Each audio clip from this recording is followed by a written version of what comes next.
계속해서 우리 정재 그랬어요. 변호사는 올해 생각하면서 가장 내가 기억에 남는, 내가 맡았으면 하는 사건. 지난번 윤창중 사건 말씀하셨죠? 예, 윤창중 사건 맡았으면 그게 아주 고생은 하나도 안 하고 네. 아주 가볍게 끝나고 성공 케이스로 될 수 있는 거죠. 그게 아주 뭐. 아, 가볍게요? 그럼요. 예. 예. 변호사 입장으로서 죽도록 고생하고 판례 공부해서 뭐 하는 것보다 네. 그런 게 제일 좋죠. 아, 그게 어떻게 가볍게 끝날 수 있는? 지난번에 말씀드린 대로 윤창 사건의 기본 자체가 그 미국 경찰에서 수사하고 있는 것 자체가 가벼운 범죄거든요. 가벼운 범죄 증거도 사실은 이게 CCTV에 찍혀 있는 것도 아니고 그 피해 여자의 진술밖에 없거든요. 본인은 아니라 그러고 그럼 누구 말이 맞는지에 대해서 계속 조사를 해야 되는데 우리나라처럼 뭐 몇 시간에 둘이 앉혀놓고 대질 조사할 수 있는 그런 것도 아니고 그렇다고 한다면 이 미국의 검찰이나 경찰서 굉장히 입증하기 어려운 거거든요. 그러면 이제 미국 제도에 있는 게 플리박인 아닙니까? 서로 어느 정도 선에서 협상해서 인정하는 거. 벌금 정도 받고. 그렇죠. 그렇게 한다 그러면 네. 너네 입증해봐. 그러면 입증 못 다른 하거든요. 의견 없습니까? 다 윤창중 사건을 가장 맡고 싶습니까? 가장 간단합니까? 저는 간단할지는 몰라도 별로 이렇게 변호해주고 싶었던 생각이 안 들어요. 변호해주고 싶은 생각. 예. 국격을 상당히 손상시킨 사건인데 아, 아주 뭐 바람직하지 별로 않죠. 맡고 싶지 않습니다. 예. 아, 심 거불나겠지. 우리 김용남 변호사께서는 이번 사건, 그러니까 올해 가장 화제, 야, 아니면 뭐 내가 가장 맡고 싶었다든가, 아니면 내가, 야, 이 판결은 좀 잘못됐다라든가, 이런 게 있었으면은 기억에 남는 사건이 있어요. 검사로서요? 네. 변호사. 아무 변호사 검사 아무 때나 좋습니다. 그 검사로 다시 돌아간다면 해보고 싶던 수사가 물론 이제 수사 결과 발표까지 다 났습니다만 그 2007년 남북 정상회담에서의 그 NLL. 대화록, NLL 대화록 그 실종 사건 그것이 물론 수사 결과 발표가 상세히 났습니다만 그럼에도 불구하고 풀리지 않는 의문이 조금 있거든요. 그래서 그 부분까지 물론 그게 가장 중요한 당사자이신 노무현 전 대통령께서 돌아가셨기 때문에 물론 한계는 있습니다. 그렇습니다만은 여전히 풀리지 않는 의문에 대해서 검사로서 조금 수사를 더 해봤으면 좋지 않았을까라는 생각이 그래서 듭니다. 본인은 지금까지 수사 결과를 딱 보면서 무언가가 이 부분에 대해서 더 조사를 해보고 싶다. 뭐 구체적으로 이런 게 있었을 거 아닙니까? 예. 그게 지금 수사 결과 발표 내용을 보면 노무현 전 대통령께서 국정원에 보관 중인 대화록을 1급 비밀로 2급에서 1급으로 격상을 시키고 그리고 청와대에 있는 것은 폐기하라, 모두 폐기하라 이렇게 지시를 했다라고 수사 결과 발표가 났는데 과연 국정원에 남아있던 대화록을 1급으로 하라고 청와대 행정관한테는 지시를 했는지 모르겠습니다만 당시 김만복 전 국정원장이나 국정원 측에도 그런 지시를 했을까? 왜냐하면 지금 남아있는 국정원 그 NLL 대화록의 문서 생산 일자하고 그 2급에서 1급으로 격상시키라는 지시가 내려간 날짜하고가 너무 다르죠. 보름 이상 차이가 나거든요. 그래서 국정원이 생판 없던 대화록도 그냥 녹음 파일 듣고 최초로 생산하는데 채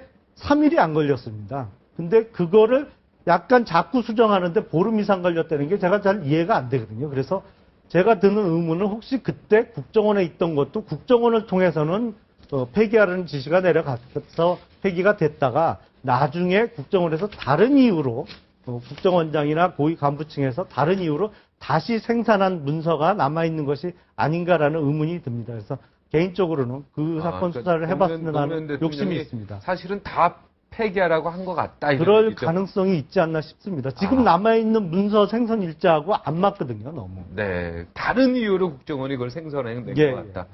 다른 이유는 뭐라고 보십니까? 왜냐면 그때 김만복 당시 국정원장이 그 총선 출마를 준비 중이었기 때문에 네. 어떤 정치적인 이유에서라든가 아니면 국정원의 가장 큰 힘이나 이거는 결국엔 정보죠. 정보죠. 네, 근데 그거를 더군다나 그렇게 중요한 문서를 완전히 폐기하라고 지시가 내려왔다고 하더라도 녹음 파일이 남아 있었기 때문에 폐기는 뭐 대통령 지시니까 했더라도 다시 생산해낼 이유는 얼마든지 있다라고 생각이 듭니다. 그러면 공천을 딜할 수 있었다 이 말이죠. 얼마든지 그걸 가지고. 정말 훌륭한 무기죠. 어떻게 보면 그 정보를 갖고 있는 사람 입장에서 한나라당하고 뭐 한나라당이든 민주당이든. 야, 그렇게 되면 굉장히 큰 사건이 될 뻔했네요. 굉장한 음모론을 제시를. 굉장한 음모를 내는데. 굉장한 음모론인데. 네. 자, 우리 양지열 변호사는 1년 동안 가장 큰 뭐 법조인으로서 굉장히 재밌었던 사건이 네. 낙곰수, 이른바 낙곰수라고 하죠. 무죄 받은 거예요. 무죄 받은 거. 이게 이제 왜 재밌었냐면 네. 굉장히 여러 가지 우리 사회가 가지고 있는 갈등들을 겉으로 드러낸 표출시킨 사건이라고 저는 봅니다. 네. 뭐 첫 번째는 일단 정치계와 또 언론이라고 할 수 있는 어떤 그 새로운 뭐 인터넷 팟캐스트 방송이었지만 네. 언론이 얼마나 그 서로 다퉜던가라는 네. 걸 보여주는 거고 또 한 가지 이제 언론조차도 나는 꼼수다는 전혀 기성 언론들이 편을 들어주지 않았어요. 네. 쉽게 말씀드려서 기성 언론이 볼 때는 이건 언론도 아니다라는 그런 어떤 움직임들이 많았죠. 그냥 팟캐스트죠. 예, 그렇죠. 지금도 그렇게 말씀을 하시잖아요. 네. 그런 면에서 우리 사회에 새로 어떤 등장하는 것들을 과연 어떻게 이거를 규정지어야 할 것인가를 생각을 하게 만들었고 또 하나 저는 이제 국민참여재판이라고 하는 것에 의해서 결론이 이렇게 났으니까 그것 때문에 국민참여재판 자체가 문제가 있다는 의견들도 굉장히 많이 나왔고 또 이번엔 다시 이번에 뭐 이 개정이 되는데도 개정되는 것에서는 사실 더 판결의 효력에 대해서 더 강하게 인정하도록 그렇게까지 개정이 되고 있는데 그것 때문에 또 반발하는 의견도 굉장히 많거든요. 이거는 뭐냐면 사실 법조계와 국민 간의 갈등이기도 해요. 뭐냐면 법조인들이 어떻게 이렇게 전문적인 사건에 관해서 일반인들이 판결에 관여할 수 있느냐라고 해서 반대하는 입장도 많은데 저는 그렇게는 안 보거든요. 사실 네. 저는 그거는 일반인들이 만약에 전문적인 내용을 모른다면 법조인들이 나서서 일반인들을 충분하게 이렇게 재판에 참여할 수 있도록 안내하는 가이드 역할을 해야 되는 것이다. 또 무죄 받은 건 잘 된 겁니까? 저는 그거는 잘잘못을 따질 게 아니라 국민이 그렇게 판단했다면 네. 따라야 된다고 봅니다. 우리 변호사님은 저건 무죄 맞다. 잘한 거다. 판결 잘한 거다. 이렇게 보고 계시는 아니요. 아니면 그게 아니라 그게 아니에요. 국민이 그렇게 그러면 된 판단했다라면 겁니까? 설령 그것이 그러면은 법적으로 그때 어떻게 되더라도 전주에서 그 문재인은 그 시인 안도현 씨. 그게 이제 굉장히 더 혐의하죠. 그것에 거기 대해서는 문재인 의원이 거기 참석을 했고 예. 그게 또 전주고 그 상황에서 거기 무죄 나왔죠. 거기 그렇죠. 1심에서 예. 그래서 결국 2심에서 이렇게 좀 선고 굉장히- 유예인데 거의 그것도 무죄와 같은 예, 건데 굉장히 미묘한 네. 사건이 나왔죠. 네. 그걸 놓고도 그 저는 은택 판사가 지금 욕 엄청 그때 막 먹었죠.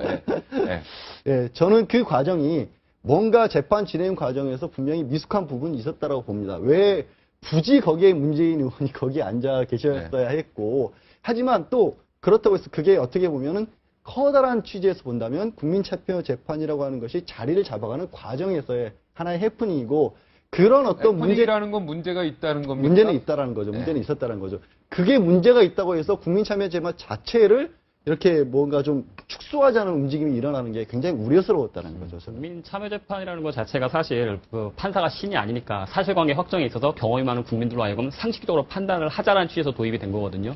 그러면 이제 저는 약간 양 변호사님과 의견이 좀 다른데 국민 참여재판은 그야말로 사실관계에 대한 다툼이 쟁점이 되는 사건이 가야 되는 거지. 낙곰수 같은 건 사실 이건 정형적인 정치적인 사건이 돼버려요.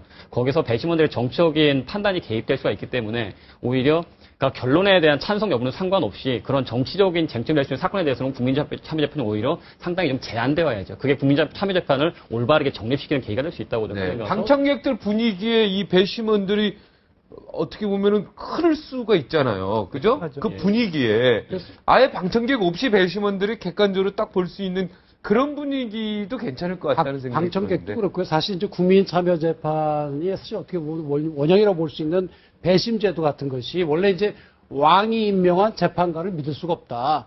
우리 일반 국민들이 건전한 상식에 따라서 이제 재판하겠다 그런 얘기거든요. 네. 그러니까 법관에 대한 불신부터 시작이 되는 거죠. 네. 그런데 문제는 그것이 어떤 그 굉장히 법률적인 판단을 필요로 한다든지 아니면 그것이 인종이라든지 정치적 견해라든지 지역에 따라 갖고 달라질 수 있는 것은 굉장히 조심해야 되거든요. 미국 같은 경우도 그런 부작용이 많이 일어나고 있죠. 네. 대표적인 예가 94년도에 있었던 미국의 축구 선수 오제이 심슨 사건 아닙니까? 네, 무죄 받았죠. 오제이 심슨이 그 흑인 아닙니까? 네. 근데 백인 자기 부인과 그 애인을 죽인 혐의로 기소가 됐는데 배심원 중에 흑인이 많았죠. 그래서 무죄가 났죠.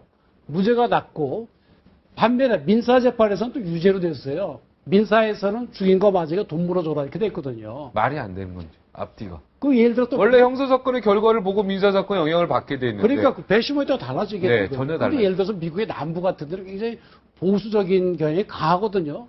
그래서 살인 사건 중에 상당 부분을 차지하는 게 동성연애자들이 살인 사건입니다. 네, 저 그래, 변환봉 차이가 많이 있거든요. 네, 변 변호사 예. 변 변호사. 예, 하여튼 변 변호사의 또 올해 가장 화제됐던 사건. 그래서 어떤 측면에서 보면 올해, 그러니까 처음 이슈가 시작해서 이슈가 이슈를 덮어버린 해가 돼버렸는데 네. 그 시발점이 저는 오히려 최동욱 사건이라고 생각을 하거든요. 아. 그때서부터 최동욱 검찰총장의 진퇴를 놓고 아마 진보와 보수가 확 갈라져 버리면서 극심한 싸움이 시작된 것 같고 그다음부터 이제 NNL 국정원 댓글 사건, 혼외자 자녀. 예, 네. 거기서도 시작됐던 것 같아요.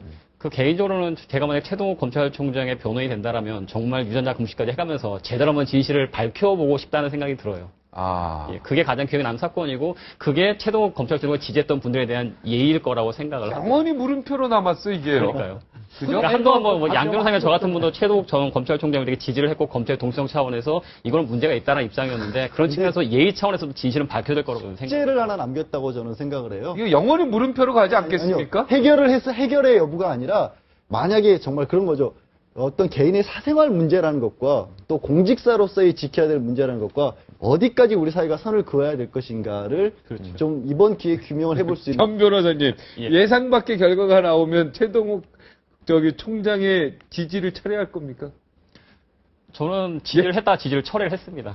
철회했으니까. 정경보도 소송을 취하시는 거 보고 네. 그때 너무 큰 실망을 느껴서 지지를 철회하시고 이제 본인 입장에서 이분이 해결을 하셔야 된다. 뭔가가 이게 아닌 부분이 있다 이렇게 본 거군요. 그동안 그분에서 지지 발언을 해왔던 저 같은 사람들에 대해서 네. 뭔가 이제 좀 답변을 해주셔야 될 것 같다. 그게 저에 대한 예의라고 생각을 해서 지지를 철회했었습니다. 최동욱 전 검찰총장의 사건은 이미 어떤 개인의 사생활의 문제는 벗어났고요. 왜냐하면 공개적으로 자기는 혼외 아들을 둔 적이 없다라고 국민들께 그 공언을 했기 때문에 그 순간부터 개인의 사생활의 비밀을 지키고자 했다면 그냥 거기서 언급을 안 하든지 아니면 내 사생활이다라고 그냥 언급을 안 했으면 모르겠습니다만 공개적으로 부인을 했기 때문에 거기서부터는 사생활의 영역을 이미 넘어갔고 더군다나 그 고위공직자 아닙니까? 그래서 그 사생활과 어떤 공인으로서의 뭐 공개돼야 할 정보 그 한계를 논의하는 문제는 아니고요. 사실은 공직자로서 기본적으로 국민들께 거짓말을 해도